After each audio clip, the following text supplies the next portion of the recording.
નમસ્કાર વિદ્યાર્થી મિત્રો, એમજે ટ્યુશન ક્લાસીસમાં ફરીથી તમારા બધાનું હાર્દિક સ્વાગત છે.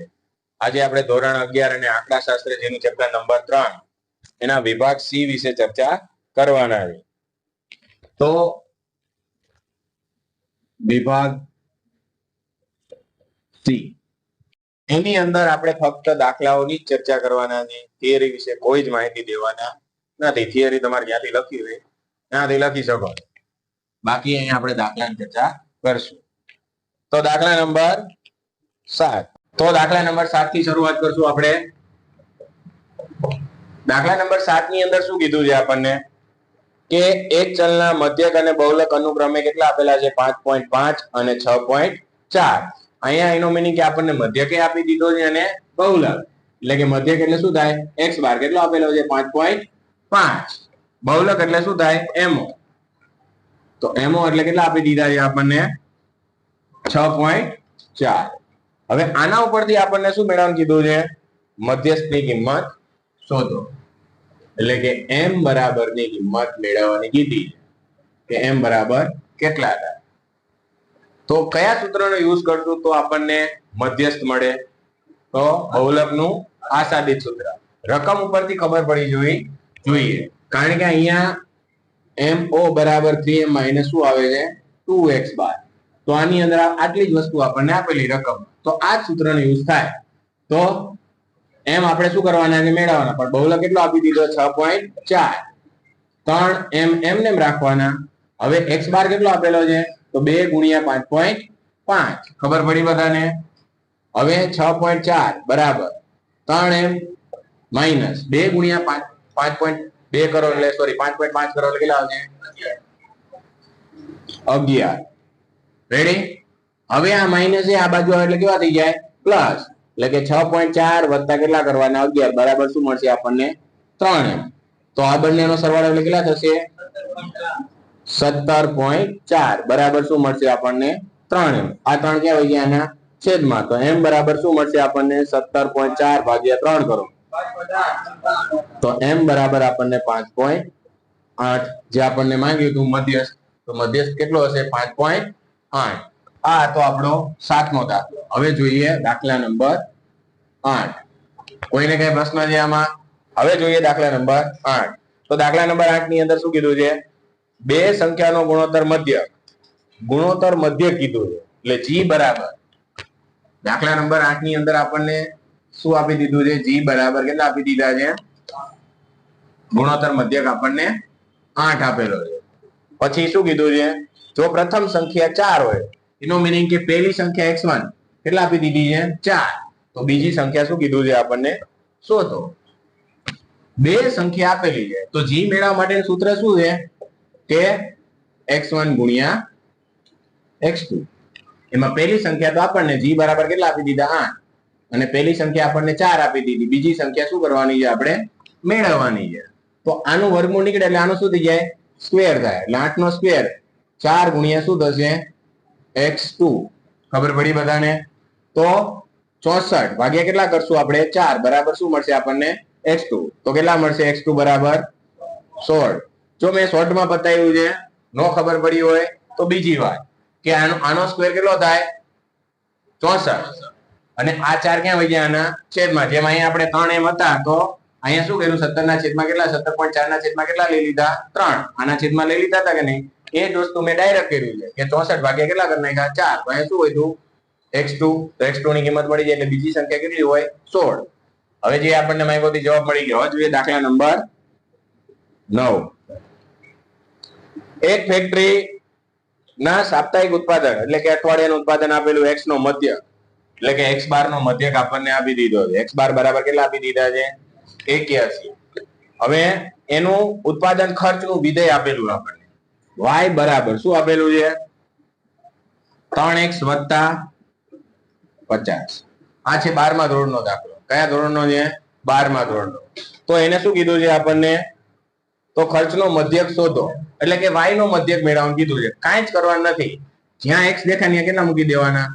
x. એટલે y બરાબર 3x ગુણ્યા કેટલા કરવાના? 81 વત્તા 50. એટલે કેટલા? 243 વત્તા કેટલા કરવાના? 50. એટલે આપણને આ જે મળશે એ 243 93. તો y નો મધ્ય કેટલો થશે? 293. આ તો આપણો દાખલા નંબર 9.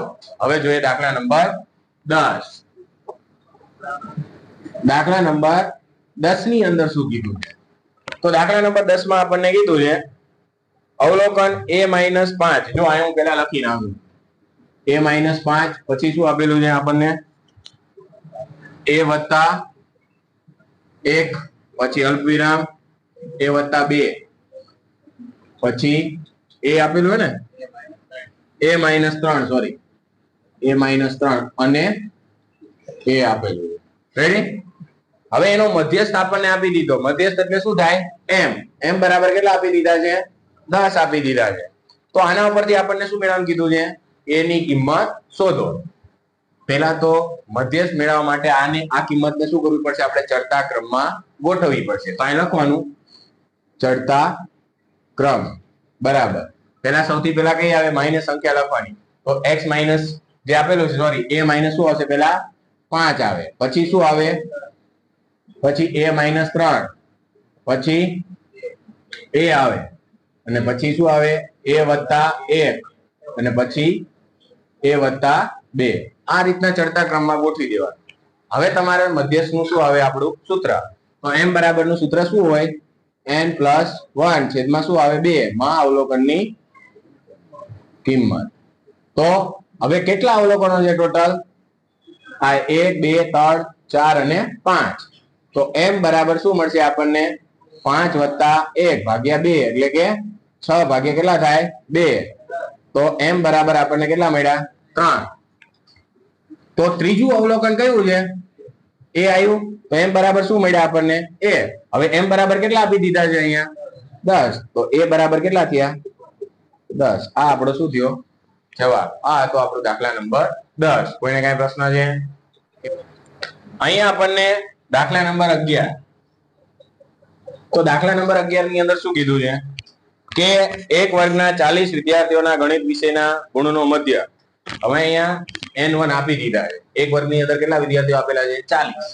તો n1 બરાબર આપણને કેટલા આપી દીધા છે? 40. પછી એનો મધ્યક આપી દીધો એટલે એનું મીનિંગ શું થાય? x બાર 1 કેટલો આપેલો છે? 76. હવે એના પછી આપણને કીધું છે જ્યારે બીજા વર્ગમાં કેટલા વિદ્યાર્થીઓ? એનો મીનિંગ શું થાય? n2. n2 બરાબર 50 અને એનો મધ્ય કેટલો આપેલો છે? તે વિદ્યાર્થીઓ માટે 85 છે. એટલે એનો મધ્યક એટલે કે x બાર 2 બરાબર 85. પછી તો બંને વર્ગના વિદ્યાર્થીઓનો ગણિતના વિષયના ગુણનો એટલે કે બંનેનો ભેગો 40 અને 50 વિદ્યાર્થીઓનો શું કીધો છે? ભેગો મધ્યક મેળવવાનો. એટલે શું થાય? મિશ્ર મધ્ય. તો x બાર c બરાબર n1 ગુણ્યા x બાર 1 વત્તા n2 ગુણ્યા x બાર 2 છેદમાં n1 પ્લસ n2.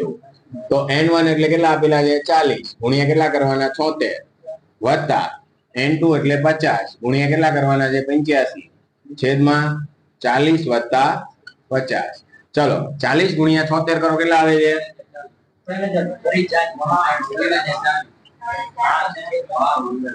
30 40. પછી વત્તા 50 ગુણ્યા 85 42 50 અને છેદમાં 90. તો આ બંનેનો સરવાળો ભાગ્યા 90 કરો કેટલા આવે છે? x બાર c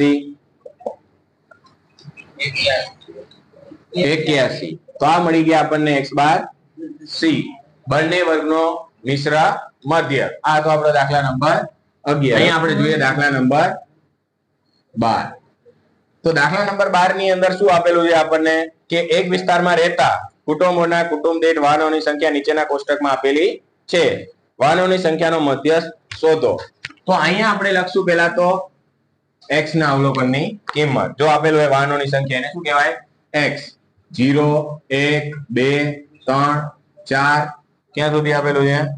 4 જ. પછી બાજુમાં શું આપેલો છે આપણને?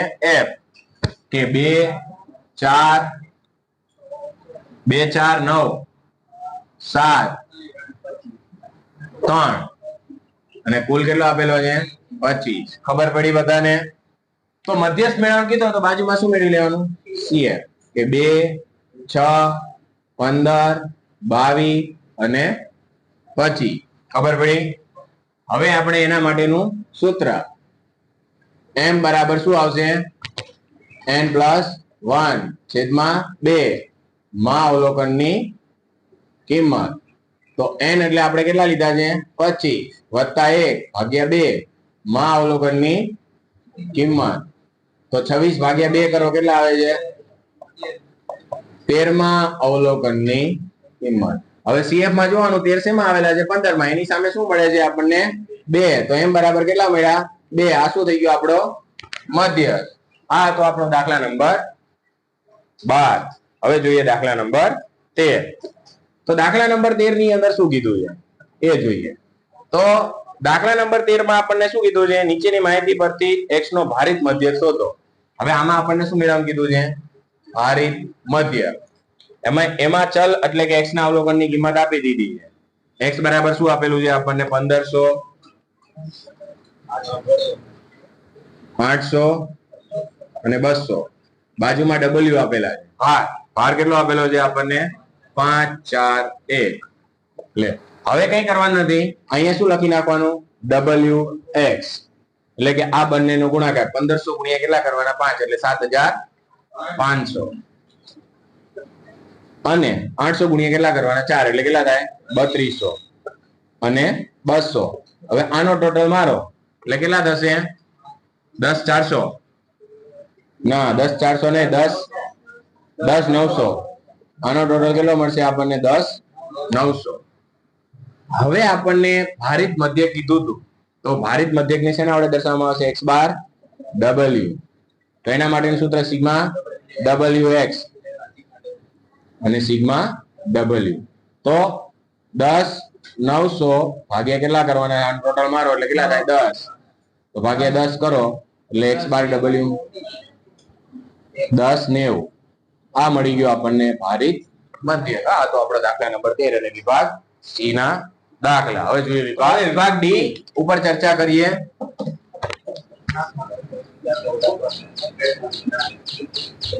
વિભાગ D ની અંદર આપણને અહીંયા પણ આપણે દાખલાઓની ચર્ચા કરવાના. થિયરી વિશે કોઈ ચર્ચા નથી કરવાના. તમારી રીતના લખી નાખવાની ગમે ત્યાંથી. હા, તો હવે દાખલા નંબર એમાં પણ આપણે 7 નંબર થી ચાલુ કરીએ. દાખલા નંબર 7. તો દાખલા નંબર 7 ની અંદર શું કીધું છે? એક રાજ્યમાં 4 વર્ષમાં આર્થિક વિકાસનો દર અનુક્રમે 2%, 2.5%, 4% અને 3% છે. યોગ્ય સરેરાશનો ઉપયોગ કરીને સરેરાશ વિકાસ દર શોધો. અહીંયા આપણને સરેરાશ વિકાસ દર આપી દીધો. દાખલા નંબર 7 ની તો અહીંયા આને x1 બરાબર કેટલા થાય? હવે અહીંયા વધારો લખશું કે ઘટાડો? વધારો જ આવે. વિકાસ દરમાં શું થતો જાય છે? વધારો થતો જાય છે. તો અહીંયા 100 ના 2% એટલે કેટલા થાય? 102. ખબર પડે છે? કેટલા ટકા આપેલું છે અહીંયા? 102. કારણ કે ઉમેરી દેવાના 100 માં. નેક્સ્ટ એટલે કેટલા થશે? 102.5. પછી x3 એટલે 104 અને x3 એટલે 104 103. તો યોગ્ય સરેરાશ એટલે આમાં કઈ સરેરાશ આવે? ગુણોત્તર મધ્ય. અહીં લખી નાખવાનું g બરાબર x1 ગુણ્યા x બાર, x2 ગુણ્યા x3 ગુણ્યા x4. તો 102 ગુણ્યા 102.5 ગુણ્યા 104 ગુણ્યા 103. બધાનો ટોટલ ગુણાકાર કરો.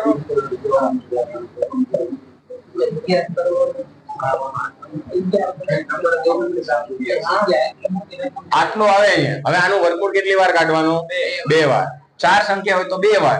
સમજાય છે? તો 2 વાર કાઢશું એટલે આપણને કેટલા મળશે? g બરાબર 102.87. બધાની એવરેજ કેટલાની હતી? કેટલા ટકા હતી? 2%, 3%. તો આની આપણે સરેરાશ મેળવવી હોય તો આમાંથી શું કરી નાખવાનું?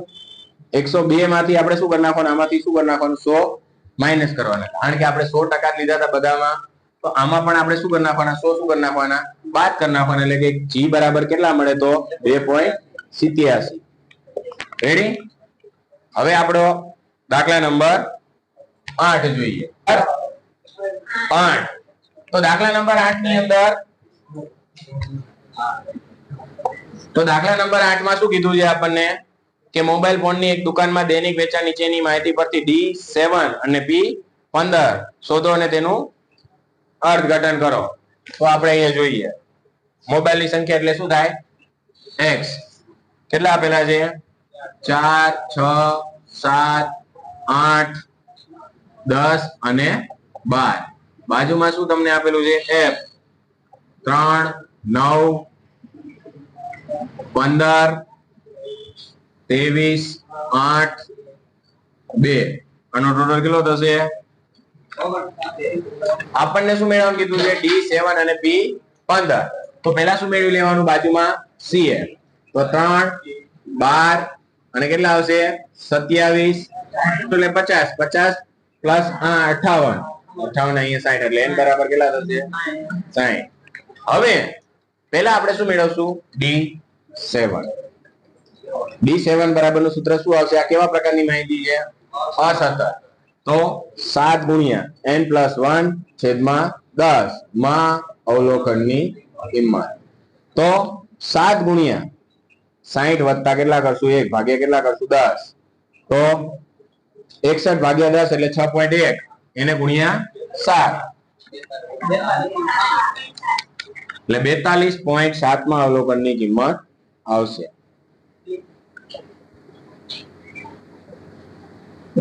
તો 42.7 શેમાં આવે 50 માં દેખાય છે તો એની સામે કયું અવલોકન છે 8. તો આપણે D7 બરાબર કેટલા મળે 8. હવે જોશું આપણે P15 કીધું હોય ને P15 કૌંસમાં n+1 છેદમાં શું આવશે 100 માં અવલોકનની કિંમત. હવે 15 61 ભાગ્યા કેટલા કરશું આપણે 100.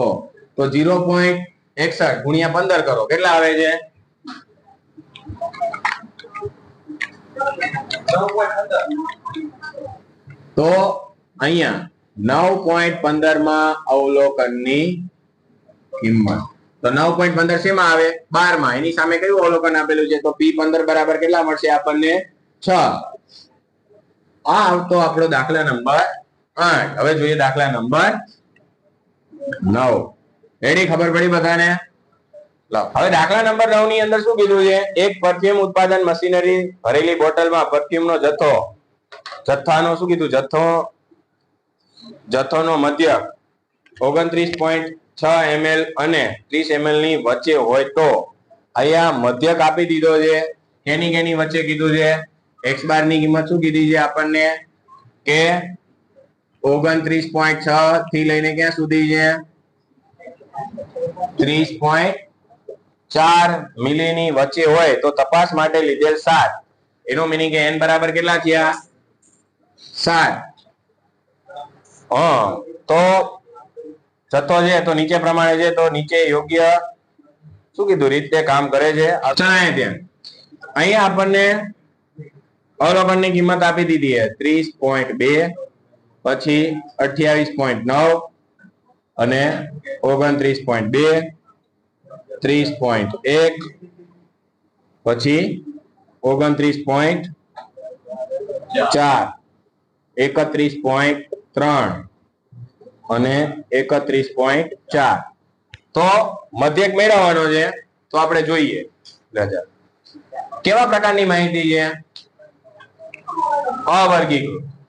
તો અવર્ગીકૃત માહિતી છે તો એનો મીનિંગ આનો શું કરવો પડશે આપણે ટોટલ.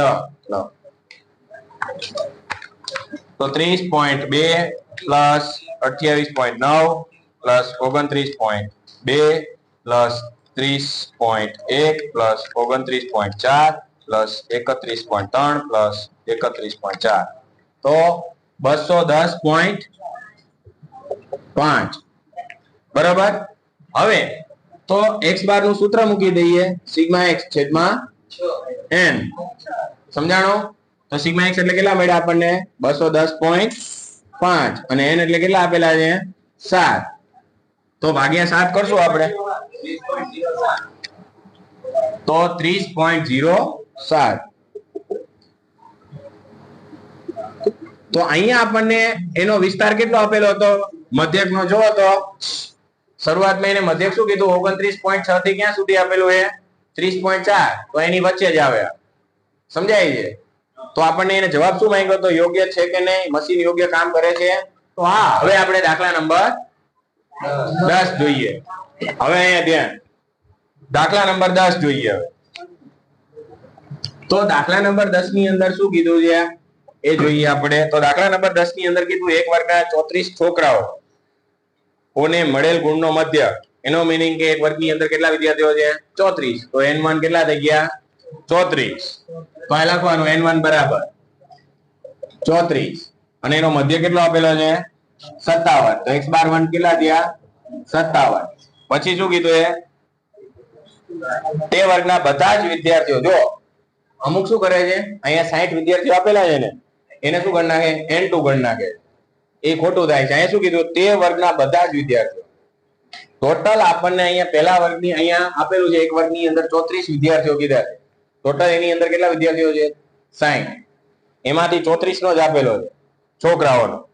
તો તે વર્ગના બધા જ વિદ્યાર્થીઓનો ગુણનો મધ્યક એટલે એનો મીનિંગ શું થાય છે કે કેપિટલ n બરાબર 60 આપેલા છે અને x બાર c બરાબર કેટલા આપી દીધા છે એનો મધ્યક 59 આપેલો છે. આખા વર્ગનો આપી દીધો છે. સમજાણું? તો આના પરથી શું કીધું છે છોકરીઓના ગુણનો મધ્યક શોધો. તો આપણે શું મેળવવાનું છે x બાર 2 મેળવવાનું છે કે આ કેટલું થાય. સમજાય છે? છોકરાનો આપી દીધો, છોકરીનો આપેલો નથી.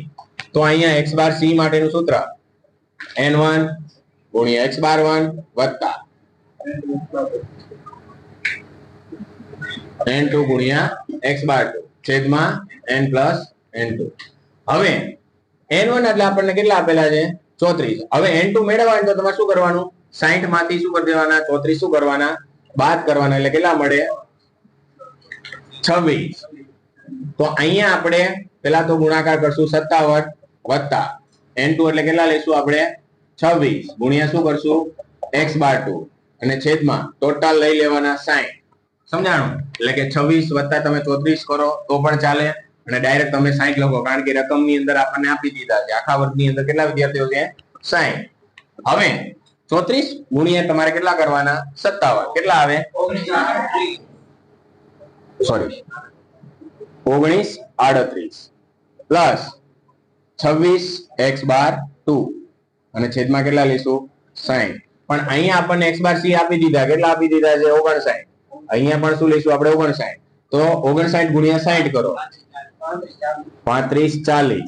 હવે જો બરાબરની આ બાજુ આવે એટલે કેવા થઈ જાય માઈનસ 1938 બરાબર શું મળશે આપણને 26 x બાર 2.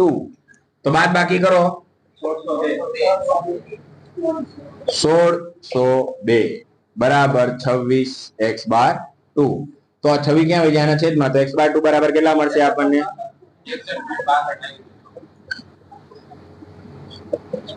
61.62. આ તો આપણો દાખલા નંબર 10. હવે જોઈએ દાખલા નંબર 11. કોઈને કઈ પ્રશ્ન છે આમાં? ઓકે. તો દાખલા નંબર 11 ની અંદર આપણને કીધું છે એક માહિતીમાં 50 અવલોકનો એટલે n બરાબર કેટલા આપી દીધા છે 50. n બરાબર 50 અને એનો મધ્યક એટલે શું થાય x બાર કેટલો આપેલો છે 35. પાછળથી માલુમ પડ્યું કે એક અવલોકનની કિંમત કેટલી હતી 50 લેવામાં આવી હતી જે ખોટી હતી. એટલે કે એક અવલોકન કેવું હતું ખોટું હતું. કયું હતું ખોટું અવલોકન કયું છે 50. એક અવલોકન શું લેવામાં આવ્યું છે ખોટું લેવામાં આવ્યું. તો આ અવલોકન બાદ કરતા બાકીના અવલોકનનો મધ્યક શોધો. જો અહીંયા ટોટલ 50 અવલોકન હતું એક અવલોકન શું લઈ લીધું છે ખોટું લઈ લીધું છે. 50 માંથી એક અવલોકન બાદ કરી એટલે કેટલા મળે 49 લેવાનું. એટલે n બરાબર કેટલા લેવાના આવે 49. પણ તમારે પેલા તો x બાર આવ્યો એ ખોટો છે તો પેલા મેળવવો પડશે કેવો સુધારેલો. તો પેલા આપણે x બાર નું સૂત્ર મૂકી દઈએ સિગ્મા x છેદમાં n. અહીં બધું ખોટું જ લેવાનું ભાઈ સાચું લેવાનું નથી. તો x બાર કેટલા આપેલા છે 35. સિગ્મા x આપણે મેળવવાના છે n એટલે કેટલા આપેલા છે 50. તો 35 ગુણ્યા 50 કરો સિગ્મા x બરાબર કેટલા મળે છે ખોટા 17 50. તો આ આપણને ખોટા મળ્યા. હવે એ લખવાનું સુધારે સિગ્મા એક્સ. તો સાચી કિંમત શું કરવાની? આમાં સાચી કિંમત તો આપેલી નથી, ખોટી જ આપેલી છે. તો આપણે શું કરવાની? 1750 માંથી કેટલા બાદ કરશું? ખોટું અવલોકન કેટલું છે? 50. બાદ કરી નાખીએ એટલે કેટલા મળે? 1700. આ મળી ગયા આપણને સુધારેલા સિગ્મા એક્સ. હવે આપણે સુધારેલ એક્સ બાર મેળવશું. એમાં એક અવલોકન બાર. હવે n બરાબર કેટલા લેવાના? 49. તો અહીંયા સિગ્મા એક્સ છેદમાં n એટલે કે 1700 ભાગ્યા કેટલા કરવાના છે? 49 કરો એટલે કેટલો મળશે સુધારેલ એક્સ બાર? 69. તો આ હતો આપણો દાખલા નંબર 11. હવે જોઈએ દાખલા નંબર 12. જોઈએ તો દાખલા નંબર 12 ની અંદર કીધું છે અર્થશાસ્ત્ર વિષયની પરીક્ષામાં એક સમૂહમાં 18 વિદ્યાર્થીઓમાંથી 3 વિદ્યાર્થીઓ નાપાસ થયા. પાસ થયેલા 15 વિદ્યાર્થીઓના ગુણ નીચે પ્રમાણે છે. જો 3 વિદ્યાર્થીઓ નાપાસ થયા એના ગુણ લખેલા નથી. અહીંયા ધ્યાન, આ દાખલો તમારા માટે મોસ્ટ આઈએમપી છે, કારણ કે અહીંયા આગળ તમને કોઈ સંખ્યા આપેલી નથી. ખાલી 15 વિદ્યાર્થીઓ. ટોટલ કેટલા વિદ્યાર્થીઓ હતા? 18. એમાંથી 15 વિદ્યાર્થીઓ પાસ થયા, 3 વિદ્યાર્થીઓ શું થયા છે? નાપાસ. તો નાપાસ થયા ને એના નામ લખી નાખવાના, A, B અને C. આ 3 વિદ્યાર્થીઓ નાપાસ થયા જેના ગુણ આપણી પાસે નથી. પણ બાકીના જે પાસ થયા છે તો આનો હું મેળવવાનો કીધો છે? મધ્યસ્થ મેળવવાનો કીધો છે. તો મધ્યસ્થ મેળવવાનો કીધો તો માહિતીને પહેલા શું કરવાની? ચડતા ક્રમમાં. આને શું કહેવાય? ચડતા ક્રમ. આ ABC મેં લખ્યો ને, આ ચડતા ક્રમમાં છે. હવે માહિતી લખી નાખવાની. પેલી કઈ સંખ્યા આવશે? 42 જ છે તો 42 લખો, પછી 43, પછી 48, પછી 50, 50 પછી 51, પછી અહીંયા આપણે લખીએ 53, 55, પછી 57, પછી 57, પછી